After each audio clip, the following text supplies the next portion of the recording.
Baik, Assalamualaikum warahmatullahi wabarakatuh. Nama saya Rahman Aditya Sudirman dari kelas 1111. Kali ini saya akan mempresentasikan materi Aqidah Akhlak tentang biografi Uwais Al-Qarni. Jadi, identitas dan latar belakang. Uwais bin Amir bin Jas bin Malik Al-Qarni atau yang lebih dikenal dengan Uwais Al-Qarni berasal dari daerah Qarn di Yaman dan termasuk keturunan kabilah Murrah.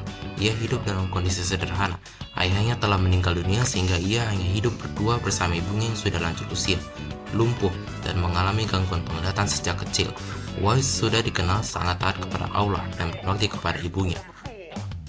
Ujian hidup dan kesembuhan. Uwais pernah mengalami penyakit kulit atau kusta. Ia memohon kepada Allah agar disembuhkan. Doanya dikabulkan, namun masih tersisa satu bekas luka sebagai tanda rahasia antara dirinya dan Allah. Uwais bekerja sebagai pengembala kambing untuk memenuhi kebutuhan hidup dirinya dan ibunya. Keinginan bertemu Rasulullah SAW. Uwais sangat merindukan Nabi Muhammad SAW dan ingin pergi ke Madinah. Namun, ia selalu terhalang karena harus merawat ibunya yang sakit. Suatu hari, ibunya mengizinkannya pergi dengan syarat segera kembali setelah bertemu Nabi. Uwais pun berangkat, tapi ketika ia tiba di Madinah, Nabi SAW telah pergi berjihad sehingga ia tidak dapat bertemu. Karena memegang amanah ibunya, ia pun kembali pulang. Pesan Rasulullah SAW tentang keutamaan Uwais. Sebelum wafat, Nabi Muhammad SAW memberi pesan bahwa ada seseorang bernama Uwais Al-Qarni dari Yaman yang mustajab doanya. Nabi memerintahkan sahabat, terutama Umar bin Khattab dan Ali bin Abi Thalib, agar meminta doa dan memohonkan ampunan kepada Uwais jika bertemu dengannya. Pertemuan dengan Umar bin Khattab. Setelah menjadi khalifah, Umar bin Khattab mencari Uwais setiap musim haji. Hingga suatu hari, akhirnya ia bertemu seorang lelaki sederhana dari Yaman yang ciri-cirinya sesuai dengan yang disebut Nabi, termasuk bekas luka kusta. Setelah yakin, Umar meminta doa dan permohonan ampun kepada Allah melalui doa Uwais.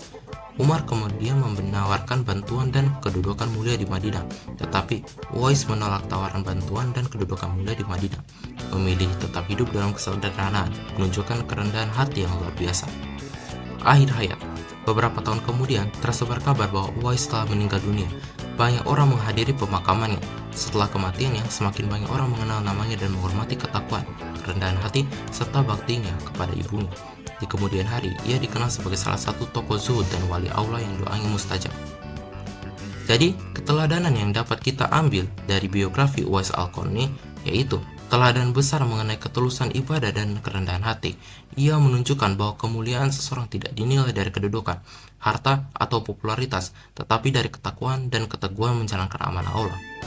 Sikapnya yang sangat berbakti kepada ibunya menegaskan bahwa birrul walidain adalah bentuk ibadah yang mulia dan bisa menjadi jalan meraih derajat tinggi di sisi Allah. Kesungguhan Uwais dalam berdoa, kesederhanaan hidup, serta ketidakinginan yang mencari pujian menunjukkan karakter yang ikhlas dan zuhud. Kisahnya mengajarkan bahwa ketenaran bukan tujuan, justru ketulusan tanpa pamrih adalah kemuliaan yang sesungguhnya. Baik, sekian presentasi dari saya. Terima kasih telah mendengarkan. Wassalamualaikum warahmatullahi wabarakatuh.